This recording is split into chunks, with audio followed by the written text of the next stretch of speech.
When we talk about study abroad, a lot of people think it's all about your academics. That is, if you should have a good transcript or have good grades, then you apply into an academic program, then you get admission, a scholarship, and then you proceed from there. This is what you're not looking at. So there are individuals who are very talented in terms of sports. They also have opportunity to secure a scholarship because of their athletic prowess, so that they can also study abroad. Last year, I had opportunity to look at the admission letters of some students who were granted admission and scholarship. There will be paid stipends based on their athleticism. So they either play soccer, American football. Some of them, run marathons and all that. So if you are also a talented individual, sometimes you can be a great you play some instruments, some musical instruments. You remember there's a program that you can study in most universities that is either music or even songwriting. So you have an opportunity to study abroad, whether you want to study barbering, pilot program. Those are what we call the vocational categories as well. So there's an opportunity to study abroad to work on your talent. Do you know that some people apply to study manicure and pedicure? There's also an opportunity to study like even makeup or fashion. That falls under what we call the M category of visa if you want to study in the US. So when we think about studying abroad, don't look at only your grade. Of course, you might have a D7, E8 in your results. Don't look at only the arts and then the sciences. There are other programs you can study. There's one thing I wanted to also bring to your notice that, especially for those who have gotten admission, you're looking for scholarships and stuff like that. There's one opportunity you've not explored. In every university, there are organizations and groups in there. For example, there are spiritual organizations. If you are Muslim, there are Muslim organizations. So this university you've applied to, find an opportunity to connect with someone in that school. And these religious organizations or groups are some of the avenues you can use to connect to somebody who is already on the campus, and they may be able to help you, give you some insider insights that you might not find on the university's website. So I'm going to share my screen and show you some of them. So if you go to the website of a university like University of um, Massachusetts in Lowell, right? You can be able to find some clubs and organizations. So let me show you some of them. We have the African Student Association of Students of African Origin, the Black Students Union, Cambodian American Students Union, French Club. So imagine that you've gotten admission, you have no idea how things work. You are trying to reach out to professors, they are not working. These are some of the options. You can reach out to maybe the head or the secretary or the executive of these organizations, like maybe African Student Union. If you go to Ohio University, there is, a Christian service union that you can message them. Hey, I've gotten admission. I need help to go through this process. You are in the school. Can you help me out? I think if you can utilize this opportunity, it's going to help. I know it's a long intro, so let me bring my guest on and then we get started. If you're just tuning in, welcome to the biggest study abroad content platform. And this is the Study Abroad podcast with the Fred Effect. A lot of people have gone through the study abroad process.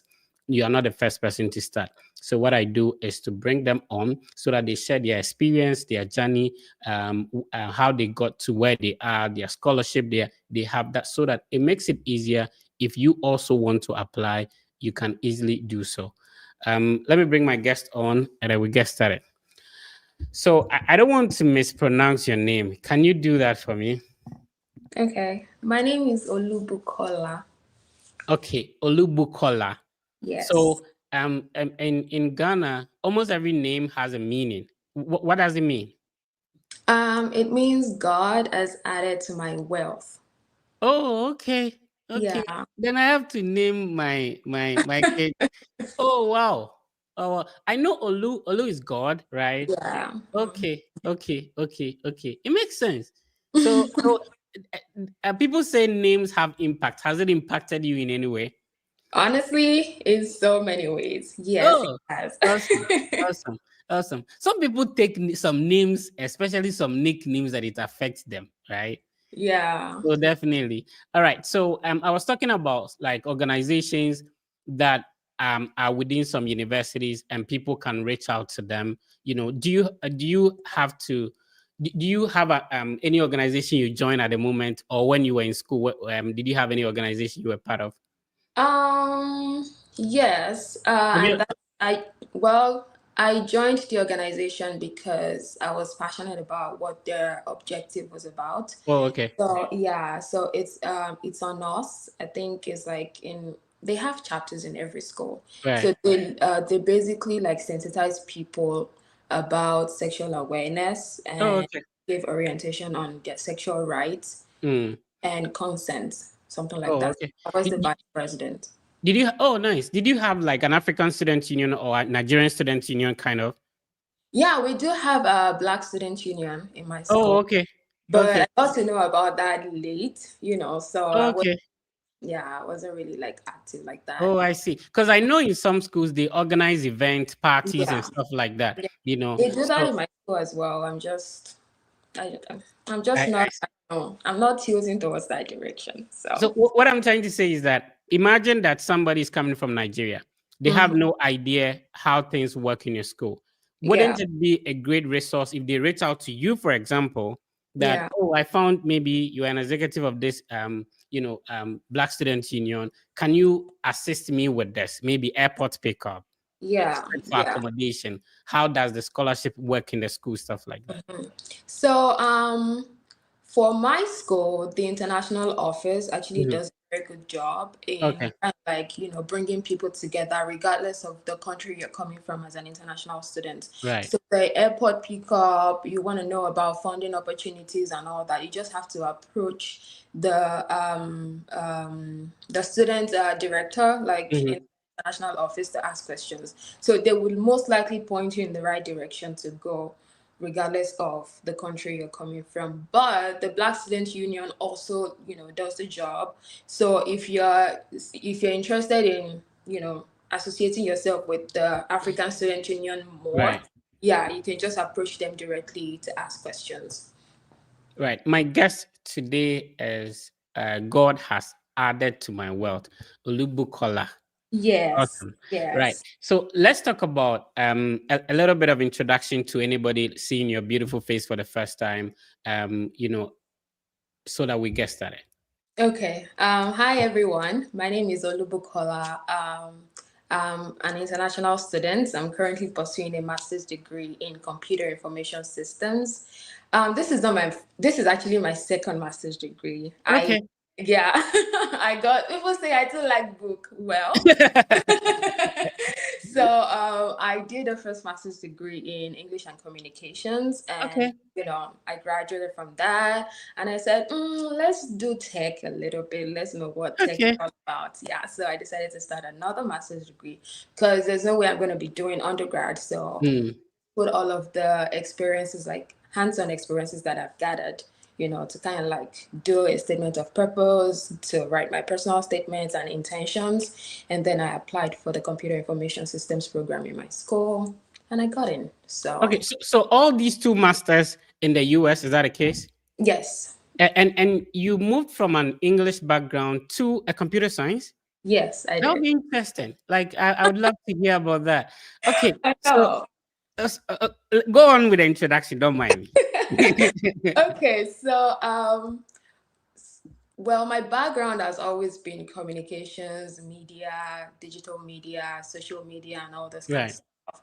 And but I wanted to, so I took a course, digital humanities. So I Mhm. wanted to learn how you can actually apply AI in humanities. Oh, So okay. that was what prompted me. So I took like some certifications in data analytics courses like SQL, Python, and all that. So I just wanted, deeper knowledge about it, and that's why I decided to go for computer information systems. Wow. Also, where I currently work on campus is like instructional technology, like a Mhm. department that deals with instructional technology, technological support, and all that. So it also kind of like, broadened my interest in why I should go further in that field. So yeah. Awesome. Awesome. Awesome. From communication to an IT background. Yeah. How has it been so far? With no, should I say it will be like you're starting afresh? Because most people who have a bachelor's degree in computer science, they move into and still they struggle a little bit. How has it been for you? Um, it's been kind of hard, but I Yeah. knew what I was signing up for, so I mentally prepared myself. And then before the program officially started, I was taking Mhm. like bits and bits of courses online just to prepare my mind. So I did like a data analytics certification course, and I took Excel, Power BI, SQL, Python, And then before that, even while I was still doing my first master's degree, I took a Mhm. class programming, programming one. So it also kind of like prepared me, for the advanced study in the courses. I also did another crash course in SQL because that's like a field that I really want to explore more. So, Yeah. but it's been overwhelming.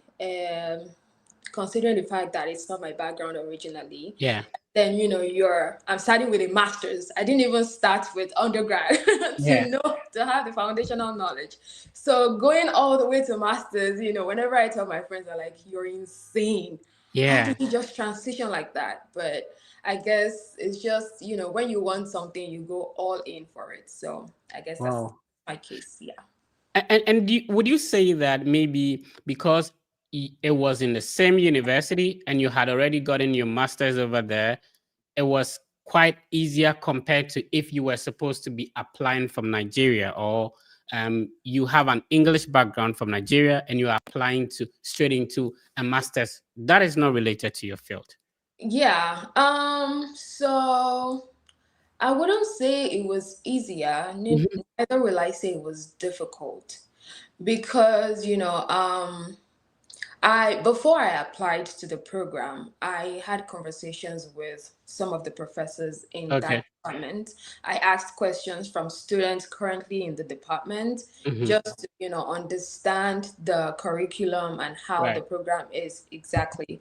And because I had taken courses like basic courses in some of the things they're going to be taking the advanced level, Hmm.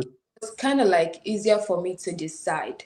Now, for the application process, I still did everything I did for my first master's, like writing a statement of purpose, Right. doing a resume. The only thing that I did was I tried to tilt my, resume and my statement of purpose to align with exactly what I want to do. It Right. was different from the statement of purpose that I wrote for my English master's. Hmm. And that also, because I was already like in the United States, that kind of like gave me an edge. So, but I still had to pay my enrollment deposit. I still had to apply for an I-20. So it was more like I was doing the process all over again. Right. But the only thing was I was already in the US. So Oh, okay. that's the only advantage. Yeah. Right. If you're just tuning in, it's going to be an interesting conversation already. I didn't know all these. All these are new to me. I'm just listening to it for the first time, just like you watching us. We are live across all the Fred Effect social media platforms. Remember, we are also live on your platform. What's the name of your YouTube? So we ask people to subscribe. The Olubuki. So it's like the THE and then Olubuki because Buki is like the short form of my name. So Okay. it's OLUBUKKY. The Olubuki. That's the name of my YouTube channel. Right. So because of the experience Olu has gone through, she has a platform that she shares her experience and how you can also apply. But you're very active on TikTok as well. Tell us about that. So for the TikTok, the truth is when I was doing this application for the very first time from Nigeria, Mhm. I didn't have access to so many information, like so much. I was missing out on so many things Right. because I didn't know about them. So I would just say that it was just God and luck that actually Mhm. brought me this far. Because if it was based on the knowledge that I had about studying abroad that time, honestly, I don't think I'll be here. Right. So after I got in and I started, gathering all of the information, I decided to help other people Mhm. who might be in my kind of shoes the way I was back home. I decided to, help other people, give them information, insights on the actual thing that comes with studying abroad. Right. So that's why I decided to, and I felt like TikTok is like a place where people are now, using more often. Um, um, thinking about all the other social media, Instagram is more like a lifestyle content platform. Mm-hmm. So TikTok is an educative place where a lot of things, where you can gather information, where you can learn about a lot of things. So I felt TikTok would be like the easier place for me to reach out to people, and that's why I started the channel. I'm gonna be moving to YouTube very soon, just so I can reach a wider audience also. So yeah. Right. So what's the name on TikTok? Because I'm looking at the content on the YouTube and it's all about some lifestyle hair kind of vibe. Yeah, that You was know. that was Yeah. before I came to the United States. Yeah, those were things Okay. I was posting. So if But for people want to TikTok, find yeah, your educative content about study abroad, they go on TikTok? yeah, What's the I TikTok have name? loads of them on TikTok. It's also Olubuki, just Okay. Olubuki. Yeah. For YouTube, it is the Olubuki where I'm Hmm. gonna start, posting all of this content very soon. But on Right. TikTok, I have loads of content regarding coming to the United States to study. So it's Olubuki. You don't have the at the back of it. All right. So I love it when people have been through a process, they don't gatekeep, and then they try to share ideas and information on how people can get it done. And there's no better way to get to know how things are done than somebody who have been through and telling you this is how I did it. I mean, Yeah. so God bless you for doing that. So go on TikTok and search for the Olubuki, no Olubuki, right? And Yeah. then you follow on TikTok. A lot of insightful ideas. There was a time I cited one of your TikToks and I decided this was very impressive. I decided to post it. And I love the way you shoot it. You just go randomly, go stand in front of a mirror and you talk. You talk. So some of us take the content in very high. It's not that it shouldn't be that hard. It shouldn't be just Yeah. all the lights at my background and then I know, right? that's the way you do it. You go stand in front of a mirror and you just talk. That morning, I was in the bathroom. I was Yeah. going to school. I was just about to go for a class. So I just entered the bathroom. And then the idea just dropped in my head. I was like, this is something I can. And I'm not this kind of person. I'm not someone that would, edit, kind Mhm. of try to fine tune anything. As Yeah. it enters my head, I do it and I drop it. The only thing is, I try as much as possible to look presentable in the videos. So I was in the bathroom and the idea just dropped. I just took up my phone and then I faced the mirror because I wanted to see what I was doing, and I Yeah. just recorded it. I was gonna make that my signature, like the mirror kind of content, Mhm. but it's not every time you go to the bathroom now. So so yeah.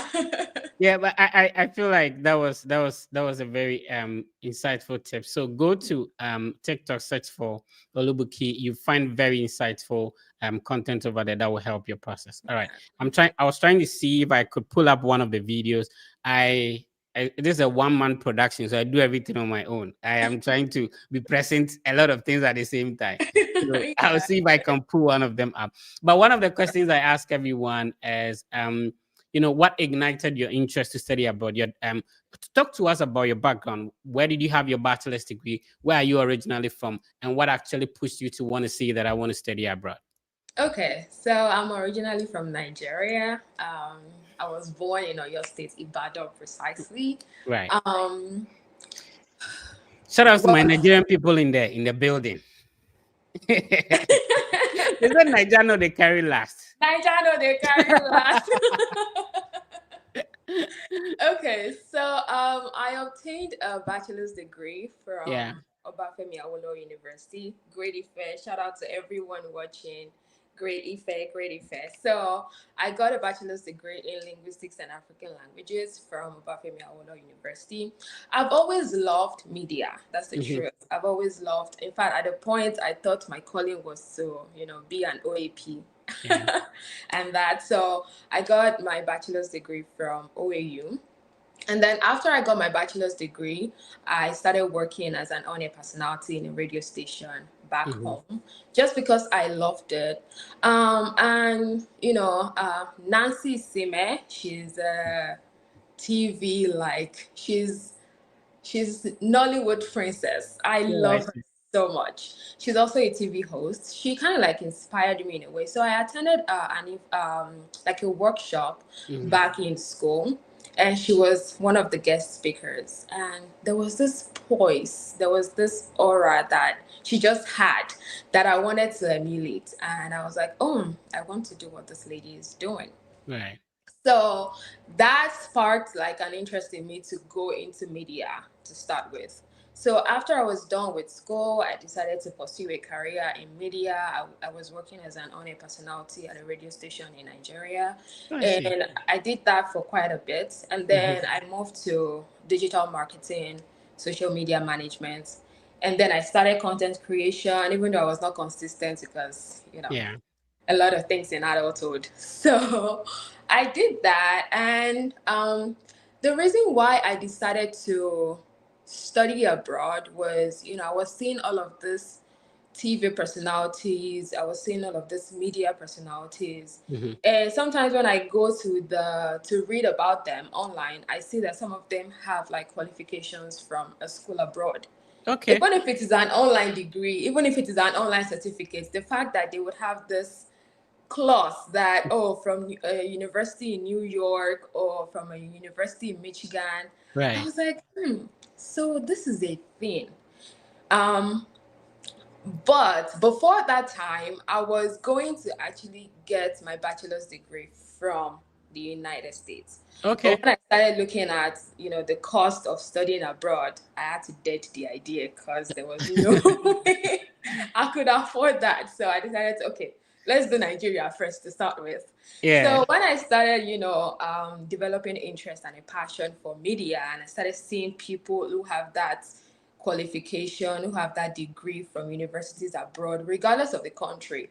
But the Mhm. fact that you put in your bio that, a degree from so university abroad, and I see Right. United Kingdom, United States, Canada, all of these countries, it was always like exciting. Mhm. And I'll be like, I want to do something like that. So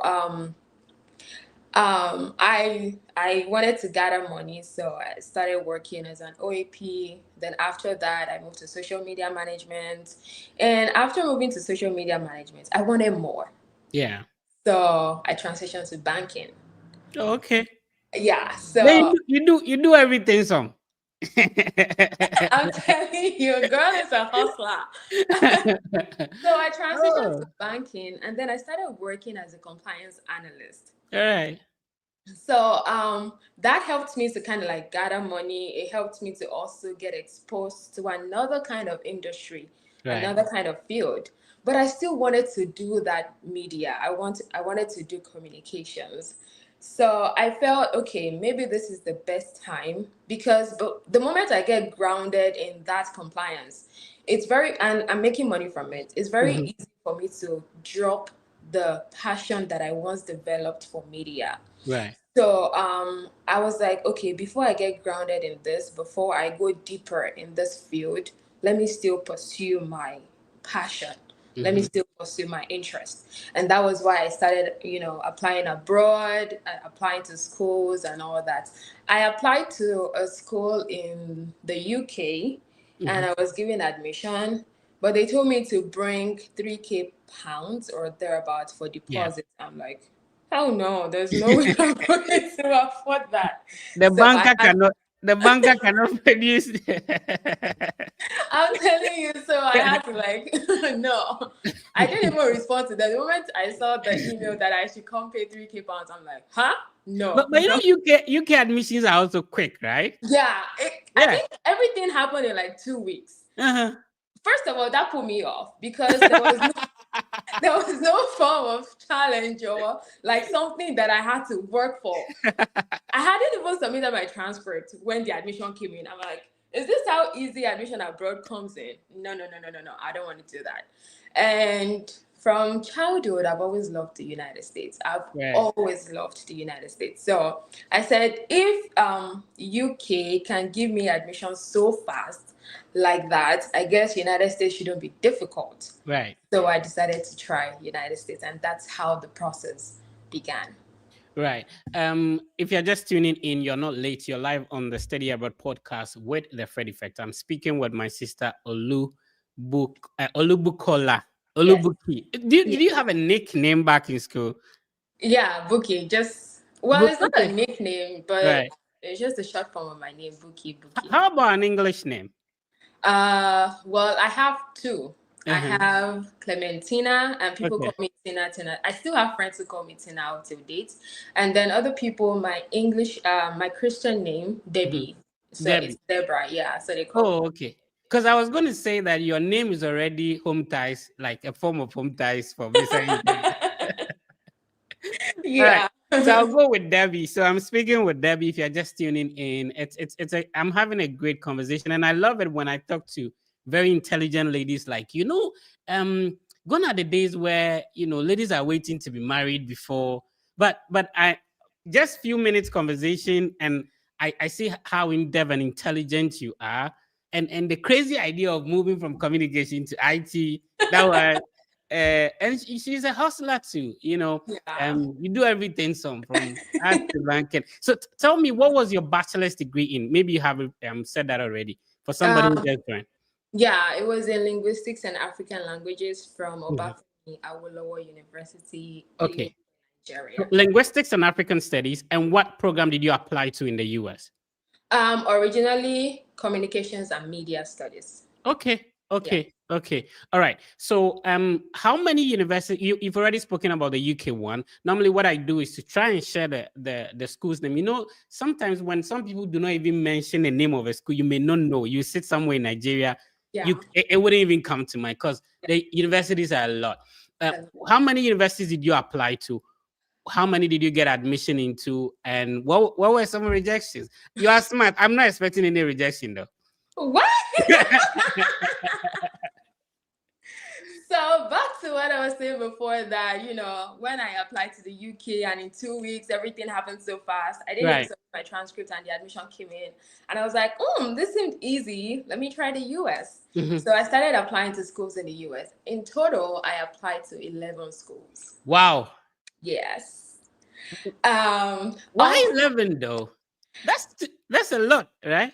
Yeah, it is a lot, but I was not I just knew that I just wanted a yes, Okay. right? So I didn't So, know the school that was going to give me the yes. all right. Shout outs to the gentleman who applied to 3 schools, didn't get an admission, and you're mad. 11 schools, right? Yeah. So, Yes. so some people want to do this thing, and when you ask, you tell them that no, you cannot put your eggs in one basket. They are complaining about recommendation letters. Oh, how do I pay application fees? Like, there's a lot of complaints than rather actually doing the thing, right? Yeah. My Yeah. sister is a banker, right? And she applied to 11 schools. You're going to talk to us about how you managed to get 11 recommendations. That would be like, if assuming there are two, that would be like Mhm. 22 different recommendations. Yeah. Yeah. Yeah. It And was a lot. you use all the banking money to pay application fees or what? Oh my goodness. When you're determined to do something and get it, I think that was the case for me. I'd always wanted it, so I was determined to do everything in my power to get it. I, I, Um, I love the way you blend the Nigerian accent with the American accent, I have to because sometimes when I'm talking to my colleagues at work, they're like, "Huh?" Yeah, Can I hate you say that. it again? I'm like, "Oh my I god." hate that. I hate that one when people tell me, huh? Come again. And even if you answer questions in class, they don't hear you. Yeah, it's like Hey. Anyway, so I had we wouldn't loud that. We wouldn't like no, we wouldn't. not Uh, yet. sorry, Okay, I keep on interrupting. I'm just enjoying the conversation. yeah. Probably I'm enjoying the conversation than maybe the people listening. Maybe. Yeah. So let's go on. Okay, so because I was determined to get it, I needed to do everything within my power. Right. So the first thing that I did was I kind of like highlighted schools that give um free applications and Mhm. ones that I have to pay application fee for. Okay. Then I had a whole notebook, like a whole notepad dedicated for the process. Wow. So I started listing out schools with free applications, the one that I think I could get application fee waiver for. Well, before I knew that there was anything called application fee waiver, I applied to a school, George Washington University. Mm-hmm. And the application fee was like $80, if I'm not Yeah. mistaken. But I knew that there was no way I could afford to pay that. Oh, So no okay. one told me about it. No one, educated me on the process or what to do. So I just used my initiative. And then I just sent an email that I know I'm supposed to pay an application fee, to get my application submitted and reviewed. But Mm-hmm. at the moment, that time, there was like, there was a time in Nigeria. Shout out to Nigerians listening to this. There was a time in Nigeria where there was like a cap, like a restriction on international transactions. You could only do Okay. $25 per transaction on your debit card. So that was actually what prompted me to, send that email. So I sent the email to the admissions coordinator that there was a limit on transactions, Right. international transactions on debit cards in Nigeria, and we're only allowed to, do a transaction of $25. Mm-hmm. So I told my request that time was that if I could pay $25 for the application, or if they could waive it for me. Right. That was, I just wanted to test the waters. So I Okay. sent that email, and I think after a week, I just got a response that my application fee has been waived, that I Wow. don't need to pay any application fee. Then a code was attached that once I want to submit, I should just put in the code and I'll be able to submit my application. So I was like, so I can be getting free application. That was how I got the cheat code. So I kept that Oh, in my okay. left hand. So I kept that in my left hand and like, oh, yeah, okay. So after that time, I started listing out schools with free applications and schools Mm-hmm. that I had to pay application fee for. Although my strategy did not work for all of the That's good. schools, Yeah, because some schools were hell bent on you have to pay the application fee. We cannot that's waive it good. for you. So for those schools that I know that they offered the exact program I wanted to do with the same curriculum that I wanted, I Mm-hmm. was forced to pay the application fee. So I will reach out to some friends who have like dollar cards, and Okay. they would, help me make the payment. Right. And I was able to pay application fee to some of those schools. But the other ones that I had that had free applications, Mm-hmm. some that waived the application for me, I also proceeded with submitting my applications to those schools. So yeah. Oh, And okay. Okay. total, I applied to 11 schools. Now for the recommendations. We'll come to that. So normally, what I do is I want us to mention the names of some of the schools, because Okay, for somebody watching us, no hearing about this process for the first time, they want to hear what are some of the names of the schools. of the schools. So Okay. let's talk about where you are at the moment, and then we go to the other schools that you apply to. Okay, so I'm currently in St. Mary's University in Texas. Okay. That's where I'm currently studying my computer information systems master's program. Oh, Um, okay. and And the schools that, let me share that, and that's okay, and why do people think that private institutions do not give scholarships? they do. Trust Yeah. me, they do.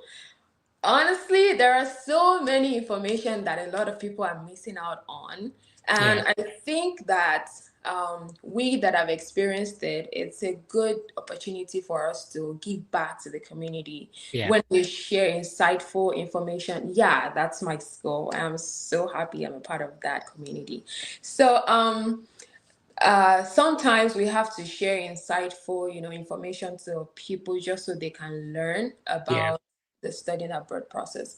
But at the same time, I get the reluctance and all that, because some people are quick to judge. Yeah. The moment you get access to an opportunity and you're exploring it and you want to share to other people, there are two things. One is either they criticize you and say, oh, they've started, though, they'll just carry their phone and start recording and start posting on social media. I don't know. I got that vibe on my TikTok. There was one time I posted a video, and then someone made a comment and said, when did you even enter the US that you're already posted? I mean, I was already like close to 2 years in the US before I Yeah. even posted anything on my TikTok. Yeah. So I just responded to the person that if you don't know something, just shut up. Yeah. You don't I have to. I approach it in a more different way. Like I feel like whatever you put out there, right? So this education that we are putting out there, there's still somebody who will be hating on it, right? Of So course, for of course. me, I focus solely on the positive side of life. There's Yeah. no negative energy. Of course, the block button is there. Yeah. And then not everything is for somebody. I remember some people would want us to be at where we used to be forever, right? Mm-hmm, When I mm-hmm. came, I posted a picture, and then somebody told me if I was in my village, would I have posted a picture? Like yeah, it's part of it. But that is human for you. Not Yeah. everybody will see. So I'm glad you are sharing this. Talk Mhm. to us about your university. So, St. Mary's University is located in San Antonio, Texas. They offer more undergrad programs than grad programs. They do have like some grad programs. They Mhm. have computer information systems. They have the MBA executive. They have computer science, cybersecurity. They have communications and media. They have English and literature. Um, they have industrial psychology. They have international relations. Yeah. They also have nursing. They just started this nursing program. So for people who are interested in doing obtaining a nursing degree, yeah, now is the time to apply because they just started. And yes, they give scholarships to undergrad. There's a gateway scholarship that they offer to undergrads that can Mhm. cover your tuition. And for grads, there are also scholarships that you can apply for. Grad assistantship, teaching assistantship, research assistantship, even resident assistantship, Yeah. such Yeah. that you can live for free, Yeah. feed for free all through your program, and you get paid stipends eventually. Um, Another thing about my school is it's a private uni. Mhm. It's a little bit, well, in the Nigerian perspective, it's a little bit smaller. Right. So, the faculty to student ratio is like really small. It's like 11 students to one faculty member. So it's Mhm. easy for you to have like a one-on-one relationship with some of your professors. Right. So it makes learning kind of like easy for you and seamless. If you have any difficulty, most of the professors in my school, they are easy to approach. You can Mhm. talk to them. You can, ask questions, sometimes even beyond the classroom. You Right. can, talk to them, have conversations, seek advice, seek help when you need it, and they're always open and ready to help you. It's a small, I call it family. Right. I call it a family because it feels like home. Even though I'm not originally from here, but whenever they see me, they want to talk to me, they want to learn about my experiences, and they're so accommodating and welcoming. So, yeah, Was this your first or last university you applied to, or it was somewhere in the middle? it was the last. How did you hear about it though? I just saw it. Okay. All of the top schools that I had in mind, all of them kept serving me breakfast. They kept dishing me rejection letters, rejection emails. I'm like, ha! This study abroad, I hope the dream is not going to die like this. So, fortunately for me, there was just one day I was just surfing through the internet and Right. I just saw the school, St. Mary's University. When I saw St. Mary's University, I thought it was going to be like, one, because I went to St. Louis School, grammar school Oh, in okay. Nigeria. It's like a Catholic school, Mhm. secondary school now for my Yeah. high school. So it's a Catholic school. So there was this impression I had about Catholic schools, right? Mhm. Because of my experience for my high school. Right. So when I saw St. Mary's University, I'm like, ha, this St. Mary's University like this. I hope it's not going to. Yes, it's a Catholic Marianist university, but they are not, it's a liberal school that accepts you regardless of your religion. I mean, I have friends and classmates from Asian countries.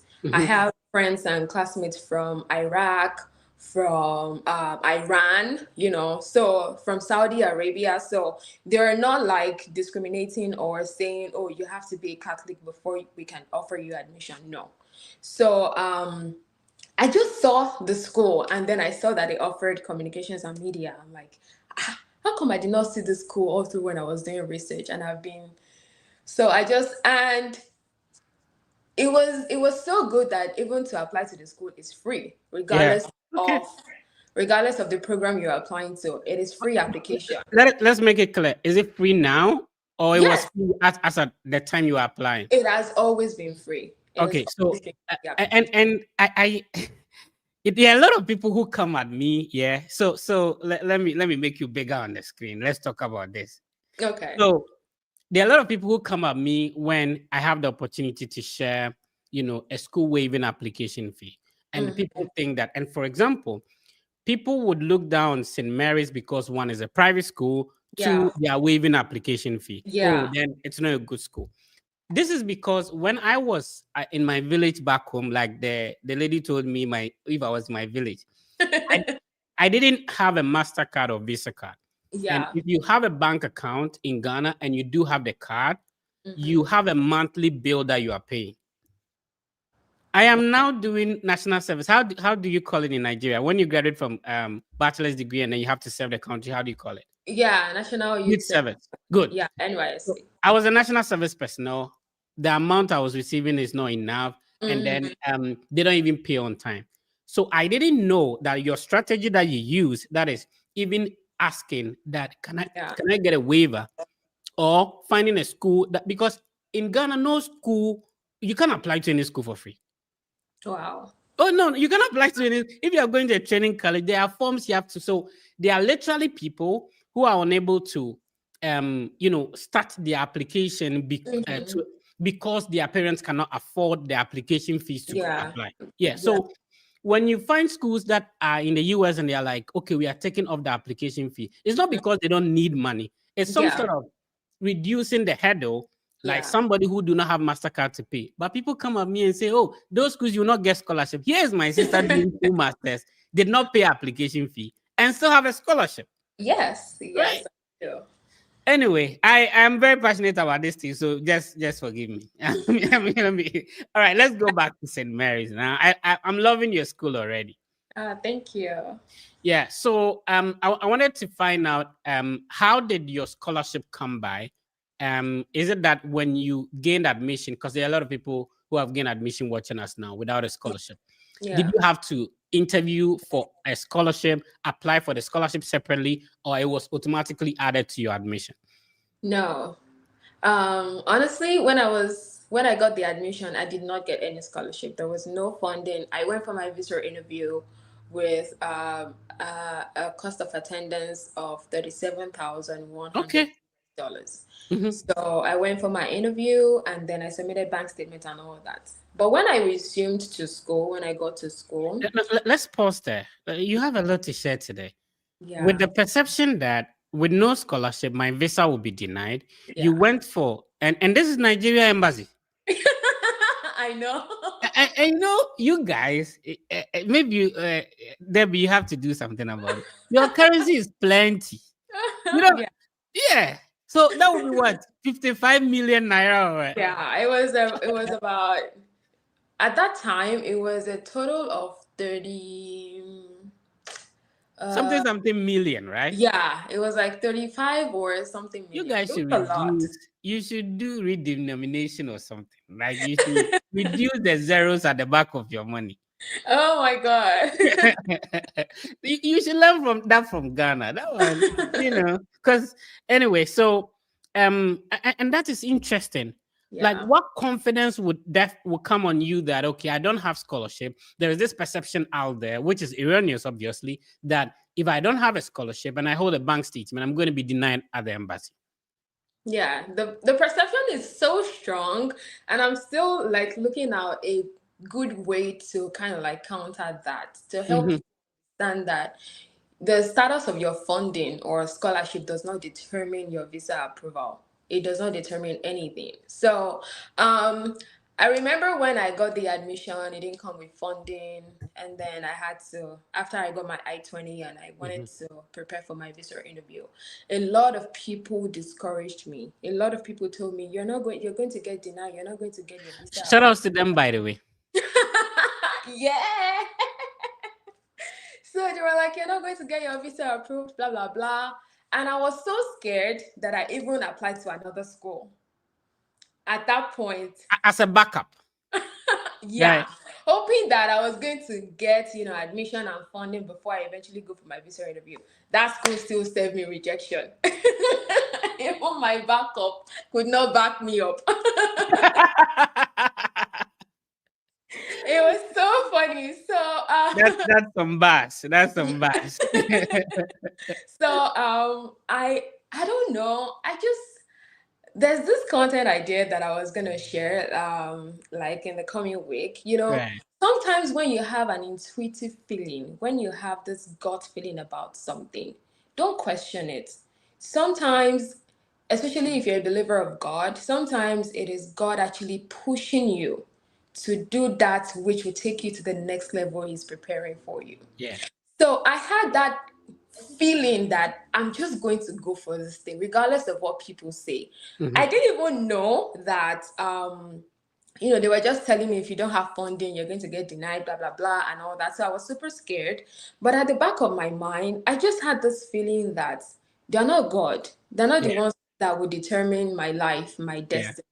I'm going to go. The highest that would happen is a no. Yeah.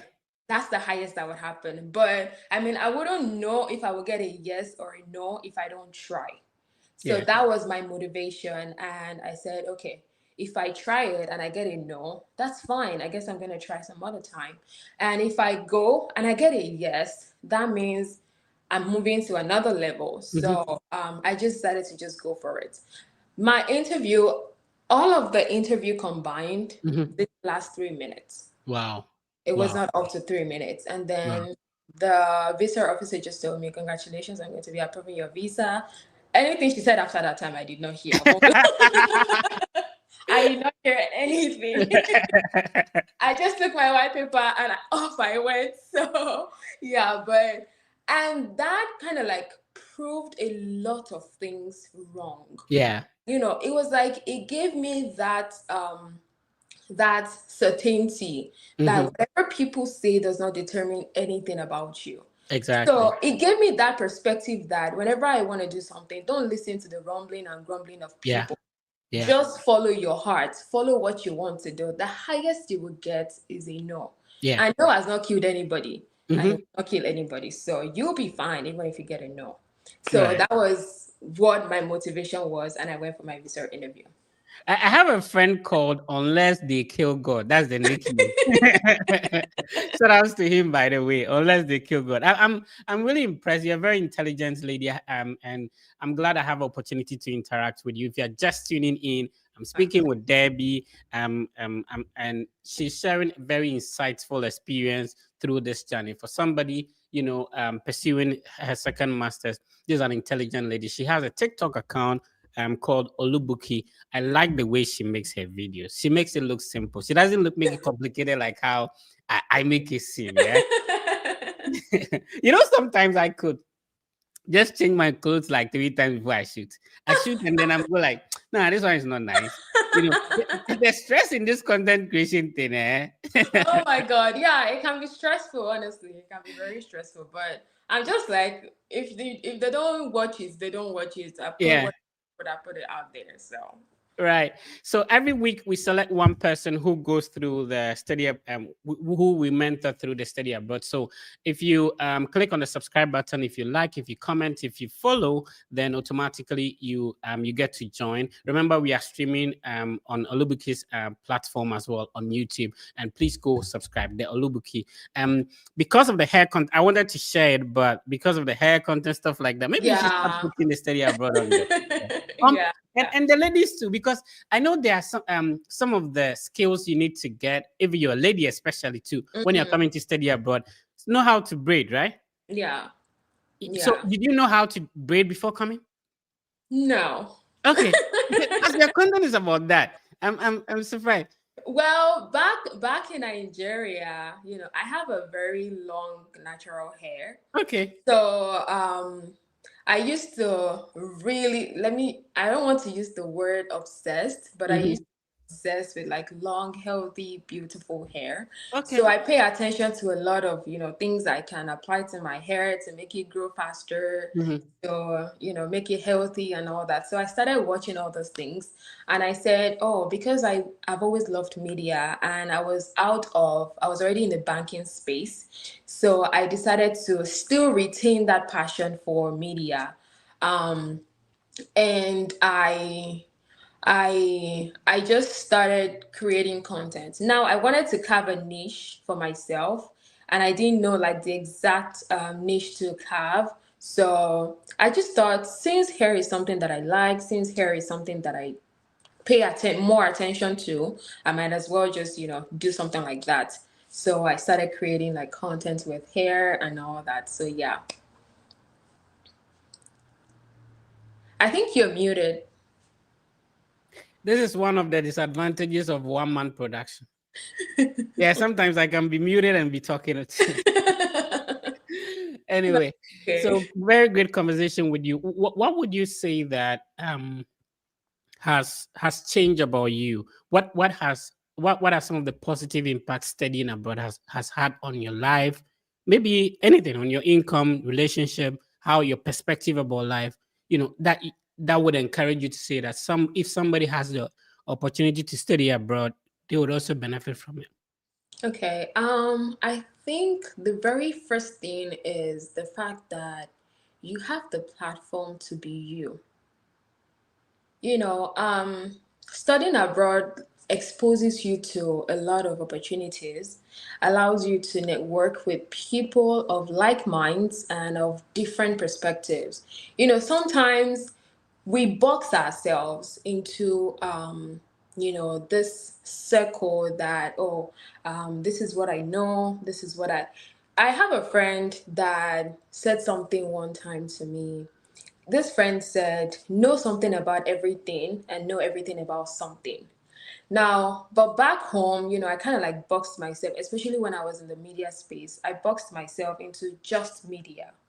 I was knowing everything about media, about public speaking, about presentation, and all that. I was not looking at other things that I could explore. Now, when I moved into banking, I focused on banking and dropped everything about media. Right. So, but studying abroad, I realized that you can actually know something about everything and then know everything about something that you want to major in, that you want to focus on. So, it has helped me network with other people. I have a friend at work. Whenever we have a conversation, there's something that I picked up from her. Whenever we're talking about something and she does not know it, or she's not aware about it, she goes online to search, and there's Right. always an answer. So I don't know. They say that if you want to hide information from a Nigerian, I don't know if that applies to other African countries. If you want to hide an information from a Nigerian, put it in the book. They Yeah. would never get that information. So, but studying abroad has helped me to realize that if you want to gain knowledge, you have to seek it. And you can gain knowledge from anything, anywhere, anyone. So that has impacted me to a very great extent, and I'm grateful for that opportunity. The other thing is the fact that it kind of like opened me more to rediscover myself. So I've always wanted media. I've always wanted to do media. I've always been in media, except for the short period of time that I was in banking. But when I got here, and then I started working as a tech assistant, I saw that I could actually be more. I could do more. I have the strength to take more and retain more. The human mind is like a sponge. We absorb. That's the truth. But if you don't allow yourself, you will not absorb it. It will be like water. Once you pour it, it flows all the way down, and that's it. But then coming here, I realized that I can do more. I have the strength, but I just have to expand that strength to do more and retain the more that I'm taking in. So coming here kind of pushed me to discover myself, to learn about my strengths and the things that I can actually do. Because if anyone had told me that I would go into programming or coding, oh my God, I dreaded it so much. Anything mathematical, anything calculations, the only thing I can calculate is money. If you tell me how much is 1,000 USD times 1,000 USD, I'm going to give you the response like so fast. But if you ask me other mathematical questions, I don't have an answer for that. Yeah. But then I knew that I could actually do more. I could challenge myself. And yeah, that's what I did. And that's what studying abroad has done to me. Yeah. Right. So the next question I was going to ask you was what somebody is already posting in the comment section. And of course, if you do have questions for Debbie, you can put it in the chat and then I'll be happy to respond to it. So Nana Owusu, thank you for watching us on Facebook. Anim Abuaje. Okay, Nana Owusu Anim Abuaje. That's some sort of he doesn't have an English name too. So Nana, you already have home ties done. You don't have a Christian name, so your name already is home ties for you. So he's asking, so if you went for the interview without a scholarship on the I-20, how then do you say that you got it your full scholarship? So when I resumed to school, when I got to school, to be honest, when I got to school and I realized like how I needed to pay my fees, I was scared. That's the truth. I was very scared. But I did not close my mouth. I kept asking questions. I'm a very inquisitive person, and if you want to come study abroad, you should also develop that habit Right. because it would make you get answers to questions that would open you up to opportunities. Right. So I kept asking after I got my visa, and then I saw that okay, I'm gonna need to pay my school fees. So my school does not mandate you to pay aside from the $100 enrollment deposits just to confirm your acceptance. You don't pay any other fees until you resume to school. Right. In fact, you still have like the whole of the semester to pay your fees.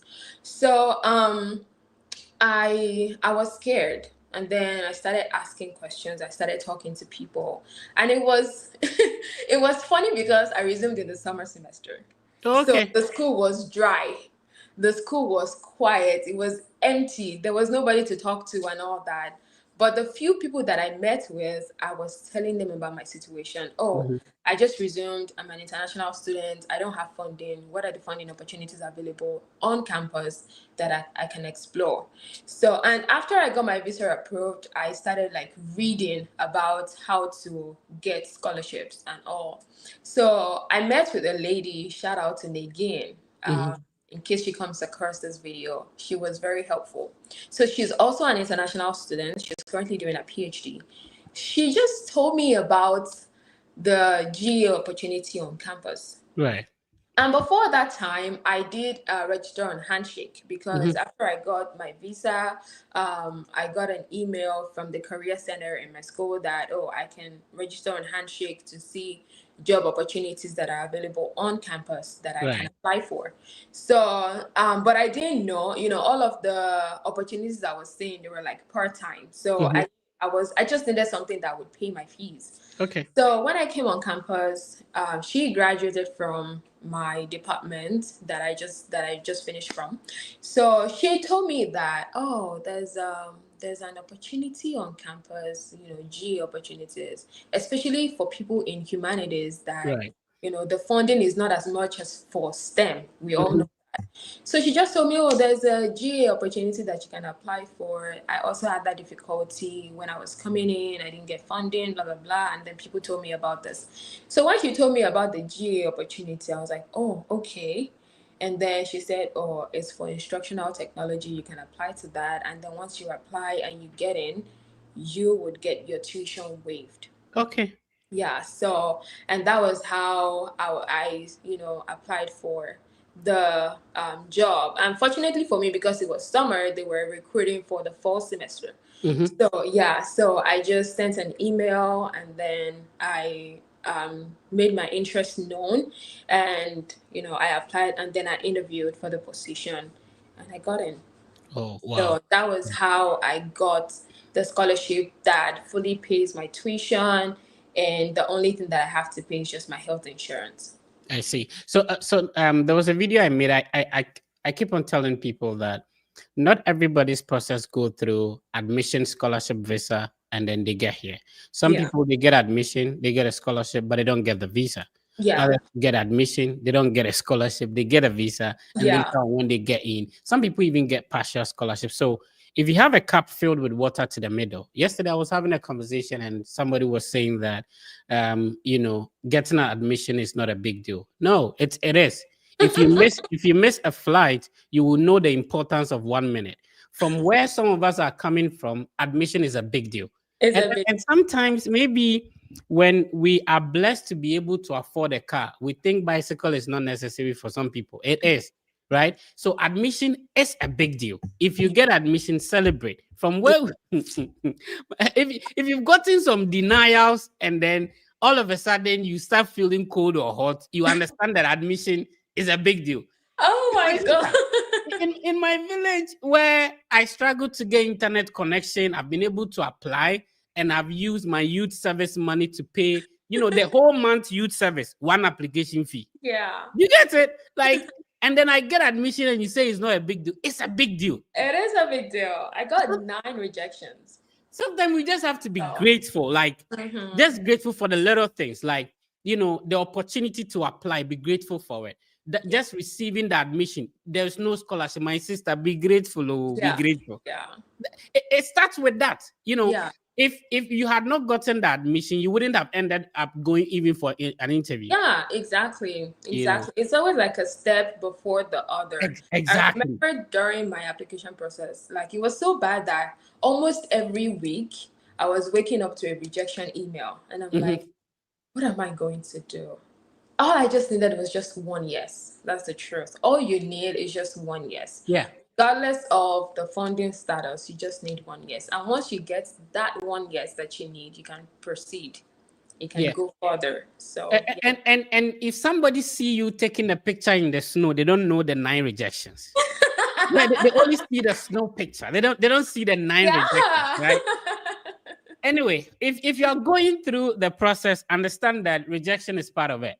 It is part of it. And if everything we want in life was going smoothly for us, we wouldn't even enjoy the challenge. Like you spoke about the UK application. Like nothing is challenging you.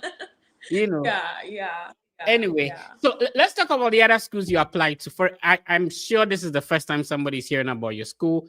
Tell them they are going to have a lot of pressure from people. People are going to apply. Anyway, let's go to the other schools. And, just to mention them, I'll show it on the screen so that people get to know about it. Okay, so the very school that I applied to was George Washington University. I applied to that school. I also applied to University of Delaware. Okay, so because it's a one-man production, you need to be patient for me. Let me see. Okay. So George Washington University. I'm sharing it on the screen. Okay. So this is the website of George Washington University. This is located in Yeah, it's located in Washington, D.C. Yeah, it's a great school. Which other school did you apply to? I also applied to University of Delaware. Okay. What program did you opt for at George Washington? It was also communications. I don't remember the exact word or the exact course name, but it was also something in line with communications. Oh, okay. So the University of Delaware has about 75% acceptance rate. It's located in Newark in Delaware. Remember, there's Newark in New Jersey. I've been to Newark before, very beautiful place. And then there is Newark in Delaware. So that's the University of Delaware. Let's move on. So as you're watching us, please take your pen and a paper. This is an educational platform. This is a learning platform. There are some schools you never hear about it unless some people mention it. All right. So we go to the next school. Illinois State University. Oh, okay. That school as well. All right. Illinois State University has about 85% acceptance rate. It is located in a city called Norma. How can these people name a city Norma? Why is there an abnormal city? So I have a lot of friends at Illinois State. Shout outs Yeah. to my sister at University of Kentucky. She had communication. They have a very good communication program. I'm sure that's where you applied to. University of Kentucky. No, I'm talking about Illinois State. Yes, yes. When I saw the curriculum, I was in love. Yeah. But it broke my heart. So I have a friend. Her name is Annie. Annie is a PhD student. She's been on my channel before. Shout outs to her. She okay. completed from this university, and it's a beautiful university. And then they serve you breakfast. They served me breakfast. So it first started with when I sent an email to I think two of the professors. Right. Department, and then the professor was like, oh, he's sorry, he just exhausted his funding, blah blah blah, and then but he would still encourage me to apply just in case. And then I applied. They first put me on the waiting list, and after the waiting list they just sent the break email. So yeah, Why would they do Olu like that? I was so heartbroken because I loved the curriculum, like Yeah. really loved it. But then it's one of those things. I mean, it's part of the process. So All right, let's go to the next school. The next one is University of Maryland, Baltimore. How come you have all of them off head after almost 4 years? You know, when somebody breaks your heart, you will not forget their name. You will not forget their name. University of Maryland, Baltimore County. I actually got into the school the day that I got my visa approved. Oh, really? Yeah, I got into the school. Yeah, I was going to do intercultural communications. So, yeah, but University of Maryland, Baltimore County. Yeah, that's the school. Yeah, so you know, like I love how this play they arrange stuff. So University of Maryland, there are a lot of campuses there. So I think the bigger one is at College Park, but this one is in Baltimore. So University of Maryland, so UMB, University of Maryland at Baltimore, and there's another campus called University of Maryland at College Park. Yeah, I have a couple of friends on all these campuses. Anyway. It looks like I know people everywhere.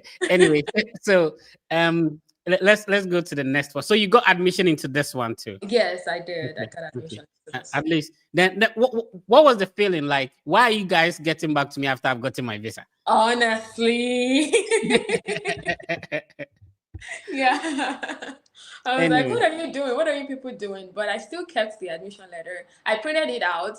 And I was like, it's just to remind me that I didn't just get one yes. I got so, that's some kind of confidence. Yeah. So when you get,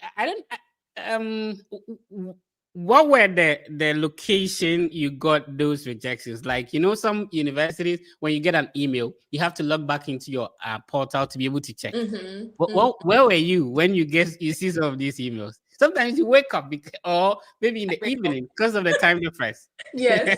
Mine was when I wake up. And I was working in the bank at that time. So I would usually have to go to work very early. Yeah. Because in Lagos, there's always traffic. You want to get up.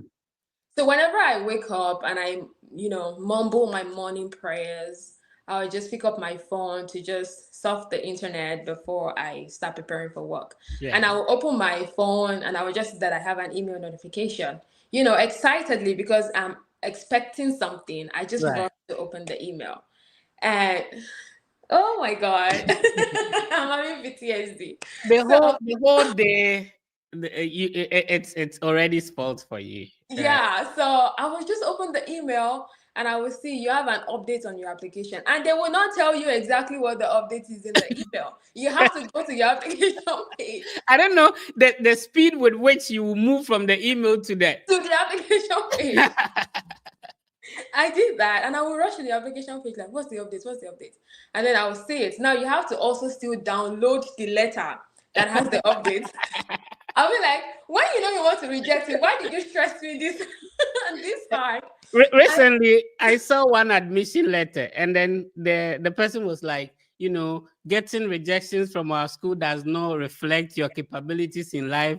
Mostly, those caveats. mostly when people get denied, they still go on to do well in life. Is that your concern? They are trying to be nice about, you Yeah, yeah. know. Oh my Yo. God. And then I would just open the letter and see, we regret to inform you, or unfortunately, we have something. I'm like, God, not again. No, it was, and I would just struggle, drag myself to work. But the whole day, I would always be moody because I Yeah. know that there's a dream that is dying gradually. Yeah. Yeah. There's a desire that is going out gradually, but I still kept the hope alive because I know that I wanted it and I was doing everything I could to get it. So the reason why I think the number of schools that I applied to increased to that extent was because whenever I get a rejection, I try to go back and Mhm. then look at another school that I can apply to. I originally Okay. applied to 3 schools, like from the start. And then when I got rejected by all 3, I was like, no, I cannot do this. So I'll go back, look for another school, apply to another school, look for another school, apply. And that was how I kept going till Mm. when I got like so many number of schools that I applied to. Wow. Wow. Yeah. Wow. Wow. I mean, at a point, it could be discouraging. And Yeah. especially, and I want you to talk about that. How did you manage to get recommendations for these schools? Because people are finding it very challenging. Shout Yeah. out to the professors. Please be helping. You know. Yeah. Yeah. So I think the first thing that I did was I reached out to my professors Mhm. and I sent an email. The ones that I needed to call, I called. I didn't get a yes from all of them. That's the Mhm. truth. Only 2 people offered to help. But I didn't like make them my only recommenders. Okay. Right. So I had like different people. Universities abroad don't restrict you to the kind of person that can actually write a recommendation letter for you, Yeah. as long as the person falls in the category of a manager, a professor, a higher level somebody, I don't know, and a religious leader, Mhm. people can write recommendations for you. So I did not restrict myself to just my professors because I know that it will get overwhelming for them Yeah. and they might not even want to do it. Mhm. So I kind of like spread my eggs across different baskets. Right. So I had my professors like on standby. I also talked to some religious leaders on Mhm. standby. Then I also talked to, some senior colleagues at Right. work, so I just spread it across like that. So maybe if I do professor, religious leader, and a manager at work for this application, the next application I move to religious leader, colleague at work, and then I was spreading it like that till I Mhm. was able to get all of the recommendations that I needed for all of my applications. Right. Did you have to sit for any exams, IELTS, TOEFL, GRE, GMAT? Did you sit for any of that? No, I didn't even know anything like that existed. Oh, really? I did not. Oh, I I see. know. I know that people talk about IELTS, but I knew that IELTS is to test your English proficiency. Right. So in my head, I'm like, I studied linguistics, English to be precise. So I understand English. I can speak English. So I mean, there's no need for me to write IELTS. That was just my conclusion. I jumped into that conclusion even before I started my application.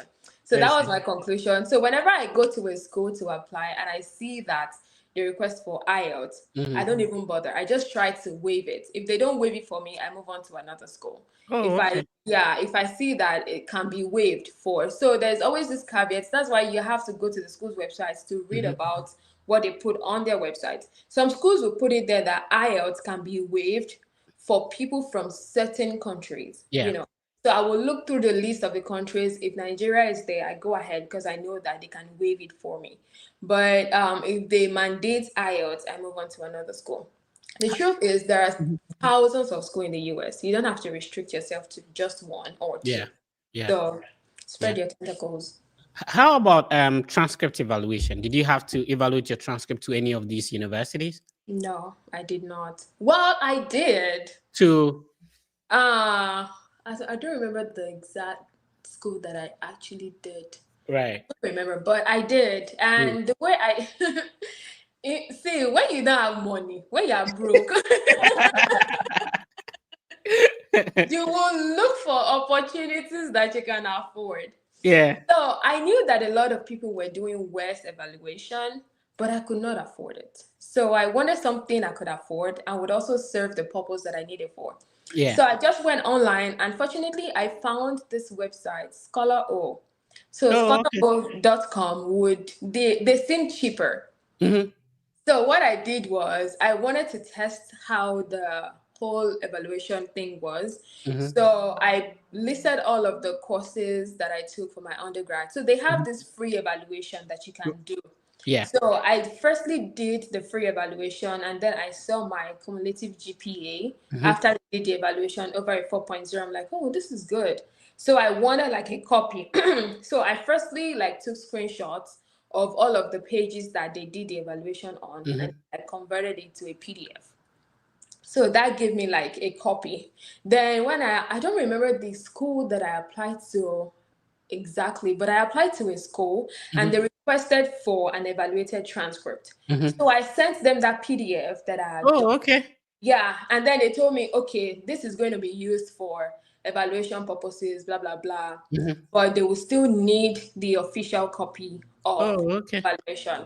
So when I saw that they needed the official copy, I just went back to Scholar O. So after you do the free evaluation, there's also an opportunity for you to actually get the official copy at a subsidized price. Oh, okay. Yeah, Okay. so Okay. I just Okay. requested for the official copy of what I had just done. I Mm-hmm. requested for the official copy at a subsidized price. I think at that time it was like $30 or thereabouts. I don't Oh, I remember. see. Yeah, so I just requested for an official copy and then they sent it to the school. And that was how I was able to scale through. And that was the only school that I applied, that I submitted evaluated transcripts to. And they still ended up rejecting me. So it was so annoying. Why did I go through all of this stress just for you to come and reject me? No, what you're telling me, I've been in the space for some time, but this is a new thing to me, the scholarly thing. So you see, the difference between where you are is Yeah, wherever you are listening to us, and where you want to be is just information. it's just information. No, That's you don't have to be a rich person. You just need information to yeah. to go through what you want to go through. Wow, Mm-hmm. wow. I'm learning a lot today. I'm learning. I have to. Where's my notebook? I have to be taking notes, man. I have to be taking note.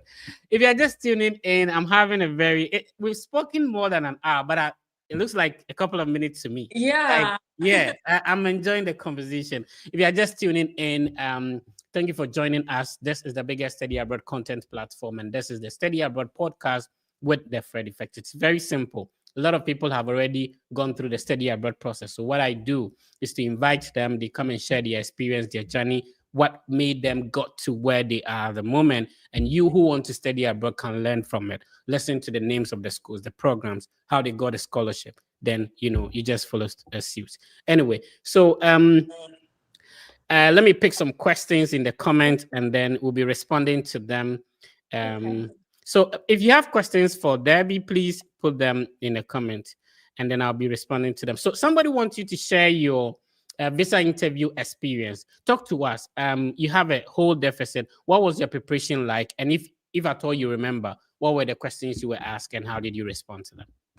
Um, let's see. So the preparation started from me attending mock interviews. Okay. After I got the admission and there was no funding, I kept asking other people, how do I get funding? What do I need to do? Blah, blah, Mm-hmm. blah. And so I went on Telegram. Yeah. Excuse me. So You something good. that I want people that are listening to this to learn is seek information anywhere. You don't know where you're going to get the one that would apply to you. Mm-hmm. So I went on Telegram and then I did a search for US visa interview, US possible questions, visa interview possible questions. Right. Sorry, let me drink water. I'm so Yeah, sorry. get some water and then let me quick intro. So if you are just joining us, remember that at the end of the session we will select one person who the team would assist go through the process. We are not only giving you the information. Sometimes if you had an opportunity to get in touch with some of us and then you get some ideas and information, it would help you make things easier. Okay, welcome back. Thank you. We So went for a quick commercial break. We are back. can you still hear me though? Because I think I Yeah, I can hear you. I can hear you. Okay, so Where was I? Yeah, yeah. Okay. You were talking about the mock session, Telegram Yeah. session. Mhm. So I went on Telegram and then I started looking for groups that would do visual interview preparations, that possible questions that I can get. In fact, I went on Nairaland. Shout Okay. out to Nairaland. So I went on Nairaland and I was just seeking the information anywhere. So fortunately for me, I went on Telegram and I was able to get like a particular group where Mhm. they do mock interviews. That was my very first contact and experience with mock interviews because I didn't know the kind of questions that they would ask. I Right. just knew it was going to be different from job interviews that I've been attending before. Mhm. So I what I would do was I would join the mock sessions just to listen to people talk, Right. answer questions, and then that helped me to also develop my transcript. You Okay. know, it helped me to know the possible questions and pull my responses together. It also helped me to construct my sentences and everything that I was going to use to respond to the questions. Mhm. So after I felt I was confident enough, I also applied to, to be a part of the mock sessions, Mhm. just to do the mock. And the very first mock experience I had was heartbreaking Wow. because the supposed visa officer that interviewed me Yeah. was brutal. Oh my God.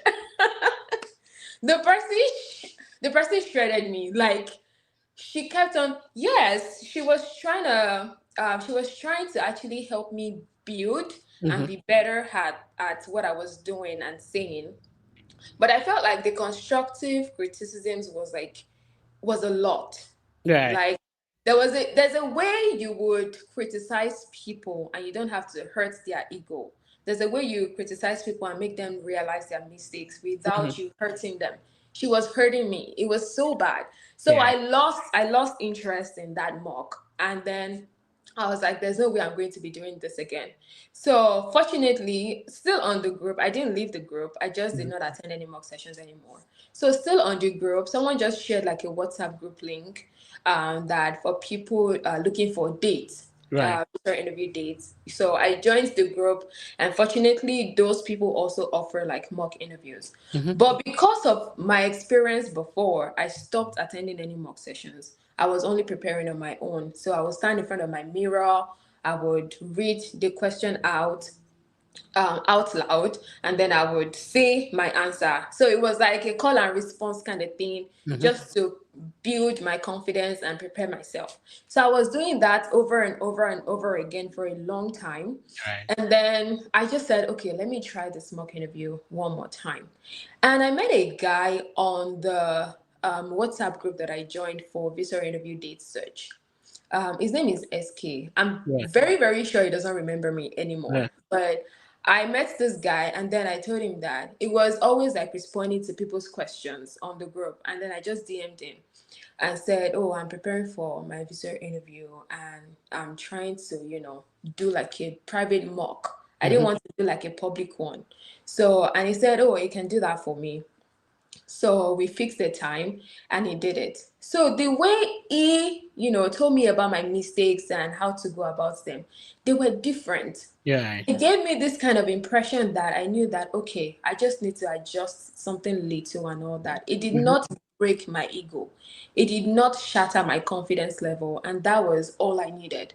So I started like getting better at how I was answering questions and Mhm. all. Then after I had the session with him, I also wanted to try somebody else. So I also reached out to one of the pioneers of the WhatsApp group originally. I also reached out to another person. His name is Tayo. Shout out to Tayo if he's listening to this. Yeah. So I reached out to him and I told him I want to do a mock, blah, blah, blah. He now said, oh, he's organizing mock for some people I can join and then he Mhm. can interview me. And then he did the interview session and it was good.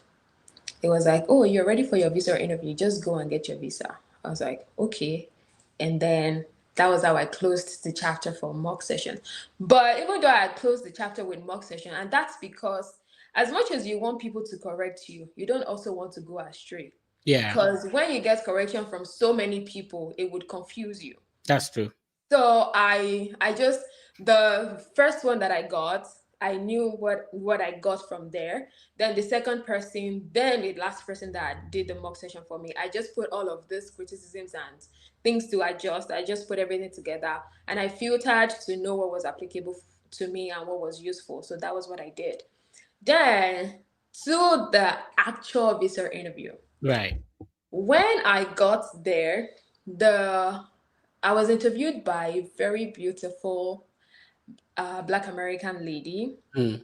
So when I got, let me even paint the scenario. So the embassy is an open place, right? Right. Yeah, there are so many people waiting to be interviewed. So I sat, and before that time, I had heard gist about how it could be very like intense and Mm-hmm. all that. So I sat, and people would go up and get interviewed, and you would even hear the response that the visa officers are giving to them. Some Yeah. would say, "I'm sorry, you're not eligible. You're not qualified for a visa right now. Try again." And there was this guy, it was all suited up, like he had full funding. And this guy was like 2 people or 3 people before me. And he went. And the confidence of the guy, like the way he said the answers, the officer just said, "I'm sorry, you are not qualified for a visa." How? Wow. In my mind, I'm like, if somebody that has full funding is not qualified, how much more me that I don't even have any funding? So, but because of, I think that experience kind of like increased my confidence as much as my nervousness. Mm-hmm. It was like both ends actually doubled. Like I Yeah. was more confident and I was more nervous. So when the visa officer called next, it was window 10 in Abuja. I went to Abuja for my visa interview. It was Windows 10. So I went to the place and then I saw this American lady and she was like, "Good morning." And I smiled. I was like, "Good morning. Can I have your passport and your I-20?" I gave it to her. And she said, "So why are you going to the United States?" That was the very first question she asked me. Um, and one thing I had learned before I went for my visa interview, because I was watching a YouTube video by Argos. Yeah. So yeah, so I was watching a YouTube video by them, and one of the visa officers said something that stood out to me. The person said, "You can use one stone to kill 100 birds during your visa interview. You can use one answer to answer like multiple questions that you can be asked." So it was like I was praying that, God, let me get the opportunity to use one answer to answer multiple questions. And then when I got to the visa officer, and the very first question she asked me was, "Why are you going to the US?" Yeah. It gave me like a platform. That's like a blank check for you Mm-hmm. to tell me everything you want to go do in the United States. Right. So when she asked me, "Why are you going to the US?" and then I told her, "Oh, I'm going to the United States to pursue a master's degree in communications and media studies at St. Mary's University, blah blah blah." And then I said, I answered the question why I was going to the US. I answered the question why I chose the school. I answered the question why I chose the program. I Mm-hmm. answered the question what I intend to do after the program. And I was so lucky because she didn't stop me. You know, Right. she just let me talk. So I was able to answer 4 questions with just that first question. So Oh. when I answered all of this question, then she asked me, "How do you intend, or who is going to sponsor your education?" And then I Mm-hmm. told her, "Oh, my father is going to sponsor my education." One thing that I also want to point out in this is that, as much as visa officers are painted in a kind of way that they might look scary, they are Mm-hmm. humans. Exactly. That's just one thing that I had in my head. This person is a human being that goes to the Definitely. bathroom. When the Mm-hmm. person is pressed, you go to the bathroom just like me. So why should I be afraid of you? So, and it was Nancy Simon that gave me that idea. Thank you so much, Nancy Simon. So, when she then asked me who is going to sponsor my education, I told her my dad is going to sponsor my education. And then I added a caveat, because I wanted to appeal to our emotions. Thank you, Mm-hmm. Holy Spirit. I say thank you to Holy Spirit because that was like a guide. So I wanted to appeal to our emotions because I know she's human. I Yeah. told her that, oh, my dad decided to invest in me for the last time before I get married. And that was it. So she smiled. It was like, oh, that is so cute, that kind of vibe. And Wow. then she just kept quiet, and then she just continued typing. And then she said, "Have I been to the US before?" I said no. She said, do I have relatives in the US? I said no. And she's like, okay. So she kept on typing so fast. At that point, my heartbeat went from 0 to 1,000. Mhm. Like, because I didn't know what the outcome was going to be. And then I asked her, do you want me to say something else? Me, that I had like a notepad dedicated to the process. I had so many things I wanted to say. But when she started typing, and I asked her, do you want me to say something else? She's like, oh, no, you're fine. And she just grabs the white paper. Congratulations, I'm going to be approving your visa. Wow. That was the only thing I heard, and that was it. Wow. Wow. Wow. I'm tempted to say congratulations again. That's at this at this stage. Anyway, so that Anyway, was you can say the congratulations because I've been through the visa interview process twice now. okay. Yeah, so you can still say the congratulations. Wow. Right. So the second one was a renewal. Yeah, it was And did you have to go for another interview, or it was interview waiver? no, I went for another interview. And So I just started a new master's. So it was yeah. like I was still doing the interview all over again. So Oh, yeah, okay. yeah. That was back in Nigeria, or you go into a different country? No, I went to Dominican Republic. Yeah. I know people go there to renew their Yeah, visas. it's very close. Yeah. Right. So what is it like? You don't need a visa to go there. If you have a valid US visa, or Mm. if you have a Canadian visa, you can Mhm. actually go in. So they stamp your passport at the port of entry as long as Okay. you have a valid US or Canada visa. Oh, okay. And so you schedule the appointment over there, and then Yes, you go for the interview. yes. Okay, great. So I have been speaking with Debbie. It's been a great conversation. She just shared her visa interview experience, getting the visa approved. How much was your deficit? It was 37,100 US dollars. Wow. And if you can, this was recent. So talk to us about your renewal. Was that like a very short one too? Or what happened? Well, I would say it was like the same time frame with the Mhm. previous one. When I got there, the visa officer looked at my DS 160. So, as much as you're preparing for a visa interview, you also Mhm. want to ensure that your DS 160 is completed. Yeah, A lot of people put half-baked information on in the DS DS 160, 160. and they expect that a miracle is going to happen during the Mhm. visa interview. The truth is, just like the video that I recently posted on my TikTok, the truth is, a visa officer does not know anything about you before your visa That's interview. true. They don't know you. They don't care who you are. But the moment you get to the window, they open up the DS-160 that you have completed. And Mhm. then they look at all of the information you put there to question you. So if you put half-baked information on your DS-160 and then you come and claim it during the visa, you won't even have the time to start Yeah, justifying or proving anything. So yeah, you want to ensure that your DS-160 is fully completed, and then even if you now say like half information during the interview, you're still going to be covered. yeah, So when I got to the window for my renewal, she opened my DS-160, and then she saw that I'd already like obtained a visa before. yeah.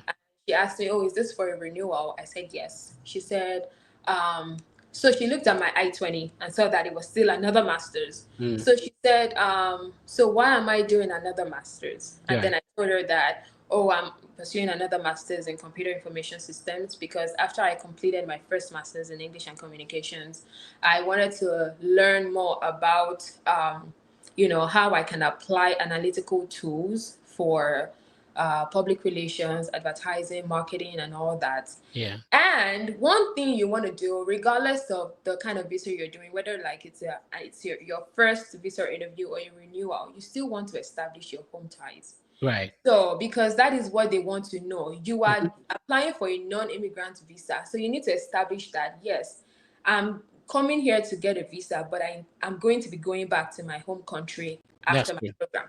So I had to re-establish that home tie that, oh, I'm going to be going back to Nigeria to take up this position, blah, blah, blah. And this is what I want to do. So I needed to learn more about, data analytics, Mhm. programming, all that, and how I can apply it to the field that I want to focus on. And that's why I'm going to I am taking another master's. Then she asked me, because on my new I-20, I do have scholarship. I have the graduate Right. assistantship, but I still have deficits, Hmm. for health insurance. So she asked me, how am I going to be funding my deficits? I had deficits of about 3K or thereabout. Right. So I told her that, oh, my dad is going to be covering 80% of the deficits, and I will be covering 20%, which is going to come from my earnings from my own campus employment. Right. So she was like, oh, okay, that's fine. And then she typed for a bid, and then she told me my visa was approved. Yeah. Wow. Wow. That's great. If you're just tuning in, you're not late. Remember, the session will still be live across all the Fred Effect social media platforms on Facebook, on YouTube, and also on X as well. And of course, we stream on Instagram too, so you can check them out. I've spoken to a lot of people. And you mentioned Argo Visa. If somebody is hearing about Argo Visa for the first time, who is Argo? What is Argo Visa?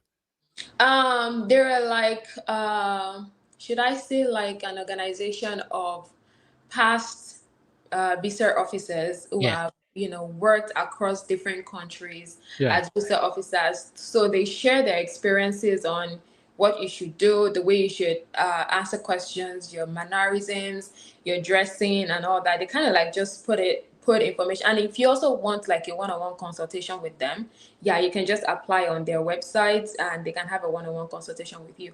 But aside from that, they do post like, interviews, panel sessions, workshops, and all that on YouTube that can guide other people.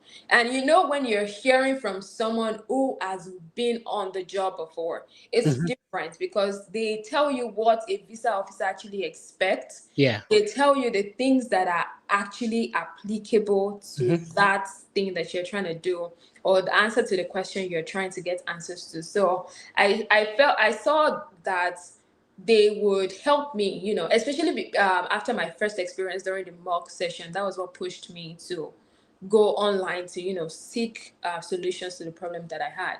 So yeah. Yeah. So fortunately, the Fred Effect team has a collaboration with Argo Visa. In fact, Oh, nice.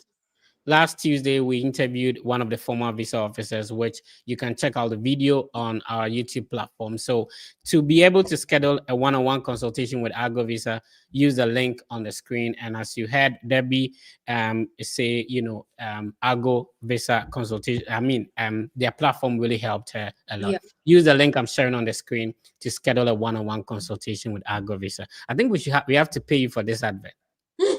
Yes, you should pay me. My account is available. Yeah. So yeah, that is the link you're seeing on the screen. It's been a great conversation talking to Yeah. Debbie. I think we should do a part two of this, right? Yeah, Okay, maybe. I'm Yeah.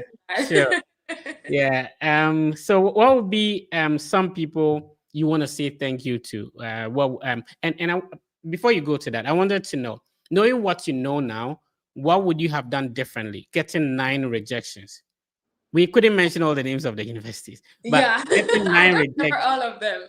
Yeah, getting 9 rejections, going to the interview with against all odds that without funding from the school you're going to get denied, yet getting approved. You know, if somebody's starting this whole thing, or if you're talking to younger Debbie, what would you say? Hmm. If I'm talking to younger Debbie, it would be to, hmm. I know follow your heart is cliche. Like they say, follow your heart. For what if my heart is leading me astray? The truth is, your heart cannot lead you astray. So follow your heart. Yes, people will talk. Yes, Yeah. people would mumble. Yes, people will discourage you. But hold on to that thing that is keeping you going. Hold Mhm. on to it. So and never ever keep quiet about what you want, because you don't know who is listening. You don't know who has that information that you need. So I think, there's this African mentality that, oh, you have to keep quiet, you have to hide your plan, don't let people know about your plan, blah blah blah. There are some plans that if you don't ask questions, the person can enter trouble. Yeah. So, I think what I would tell my younger self is talk to people. I feel like if I had access to all of the information that I have now, if I had Mhm. it back then, I might have done some things differently. I Yeah. don't know if the outcome will still have been the same, but maybe I might have done some things differently. Maybe I might have gotten more admissions. Maybe I would have gotten like more opportunities or Right. something. I don't know. The Right. outcome might be the same. It might be different. But I'm still grateful for where I am right now. I'm grateful to God about that. But what I'm just trying to say is ask questions, seek knowledge. Don't despise. See that somebody just entered the US today and tomorrow the person is talking about something does not mean that, they are trying to show off. No. Sometimes even passing through the port of entry is an experience that some Exactly. people actually want to share. Yeah. Listen to them. Don't just hate on people that don't even care about you or don't even know you. Yeah. You're just hating and you're denying yourself of the information that you can get. So what I would tell people that are trying to, also go through this process is seek help where you need to seek help. Don't despise information that you have access to. Don't hate on people. Listen, ask questions, and follow your heart. Exactly. Yo, Debbie, you're a very intelligent lady. I have to say that. I'm glad I had the opportunity to have this conversation with you, and I'm sure it's going to be impactful. There is this young lady somewhere in Nigeria watching you, and they are being Yeah. inspired by your story, and I'm sure that it's going to push them to do more and all that. Anybody you want to say thank you to? First of all, shout out to your dad, for Yeah. pushing you, for My taking lovely dad. for investing in you for the last time before you get married. No, you're very intelligent. I just love the story. I just love that. I've never heard anybody tell me that before. Yeah. Yeah, You have like to break everybody, every story yours. everybody goes like that cliche kind of vibe. My uncle is sponsoring me because they believe in my aspirations, whatever. But I never hear anybody tell me what you just told me. Anyway, that's why you need to tune into the Steady Abroad podcast. In fact, the people we bring on and the kind of ideas and information they share, I wish, and that's why I do this. I wish that some of the things that I get to, expose to people, I had them when I was in my Yeah. village, you Yeah. know. Yeah. So anybody you want to say thank you to? Of course, God bless God. In my language, you say nyami, nyami, right?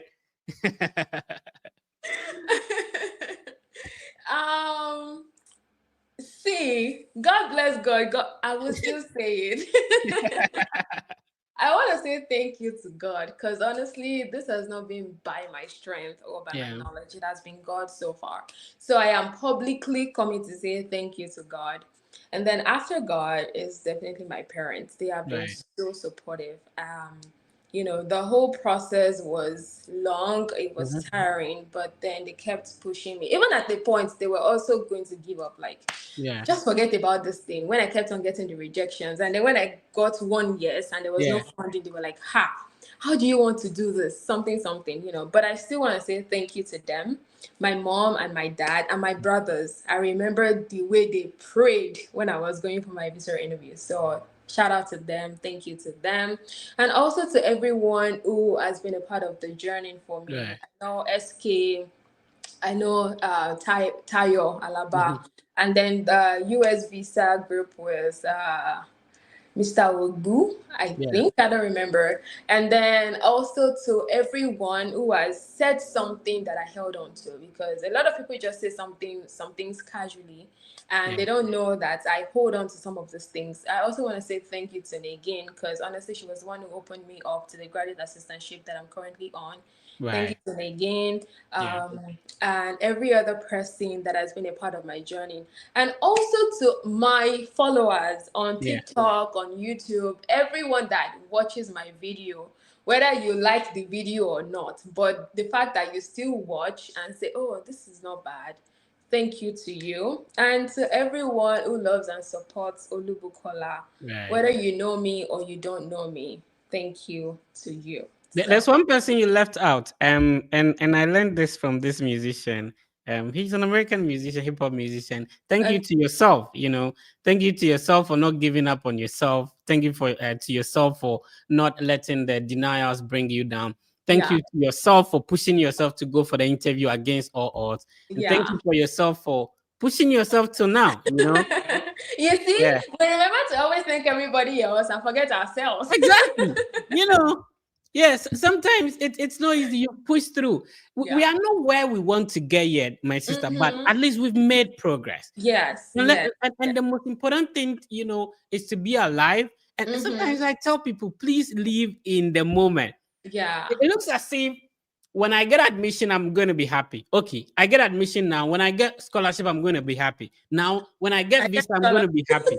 Okay, I get visa. When I get green card, I'll be happy. Like, please enjoy. When you are taking your bath, when the water fall on you, enjoy it. yeah. Yeah. Live in the moment. Uh-huh. When you get the admission, please celebrate with Yeah. or without scholarship, with a pass. Yeah. Please celebrate. Let's stop being ungrateful. Yeah. Yeah. I agree. I completely Anyway, agree with you. all right. It's been a great conversation. I've loved this conversation. I've really enjoyed it. Thank you so much. I really appreciate your time. Thank And you. I don't know if you have any final words or the words are done.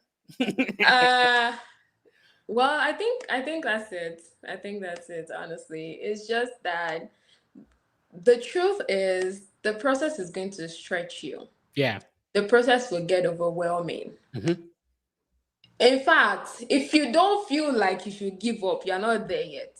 If you don't get that feeling like I'm done, I'm not doing this again, you're Yeah. not there yet. Yeah. Yeah. So it is all part of the process. So Yeah. expect the ups and downs, the highs and the lows. It is all part of the process. It's just that you have to keep your eyes fixated on the end goal. Like, Mhm. why are you doing this? Because I want to come to the US to Yeah. study. There's a prestige that comes with having like a certificate from that carries United States. Oh Yeah. my God, it's so good. I think sometimes because we get to that level, like get it. I had two masters too. When I speak with colleagues, it looks like it's not really normal. Hey, it's a big deal. The day that I wore my graduation gown for my first Yeah, master's and I was walking the stage, it was very quick. They just called my name. I had to walk the yeah. stage very fast. But when I was done and I was watching the video that someone recorded of me, I was like, this is good. This is It good, feels man. good. It feels good. That's the truth. So trust me, that end goal should be what you should be fixated on. Yeah, Regardless of the highs and the lows that you've been through, just be fixated on the goals, and that will be your motivation. So exactly. keep going, and never give up. Right. It's been a great conversation. I really love this. I think you should come Thank- back again. When you start creating the YouTube study abroad content, please come back. We would want Okay. to have you on for the second time. Okay. Anyway, Okay. No worries. so let's have the draw. Every week I try to select one person, and then my team will support to go through the process. Okay. Okay. All right. How do I share this one? This is a one-man production. So let's see how it goes. Okay. So anybody who commented, anybody who followed or subscribed whilst we're having the live, they automatically enter the draw. And so I'm going to start it, and then one person will be selected. Let's see. Okay. So do I just say stop and then we pick Oh some? no, it will stop automatically. Okay. Oh, okay. How do I Akande Ah. Emmanuel? He might be from Nigeria, right? Yeah, yeah. Yeah. It sounds Shout like out to Akande. You are the one yeah, who's been yeah, selected I can today. see Manuel. Okay. Right, right. Okay, so Akande, Congratulations. yeah, congrats, I'm still Akande. gonna be doing something like this on my TikTok very Right. soon.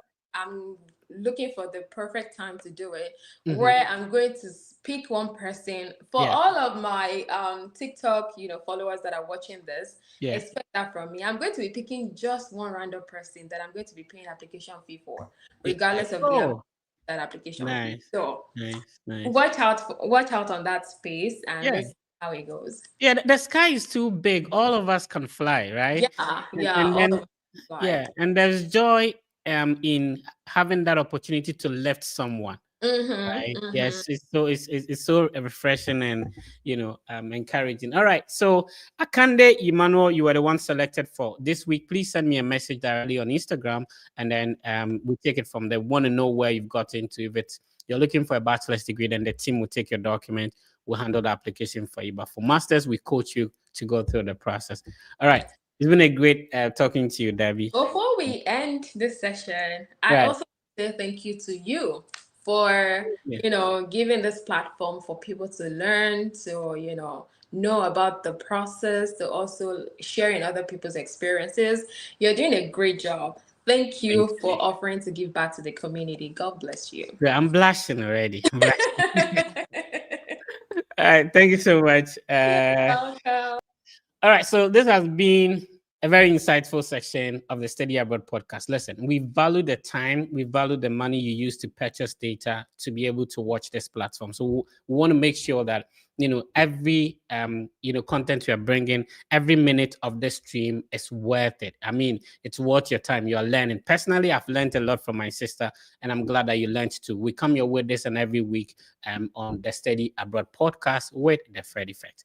All right. So it's been a great conversation. Our winner for today is Akande. Emmanuel Akande, I'll be expecting your message on Instagram. And then remember that, that's the easiest way to get in touch with me. If you need any assistance, anything, just say hi. You want to be a friend, go to Instagram. Our Instagram handle is verified. It's almost 20,000 followers.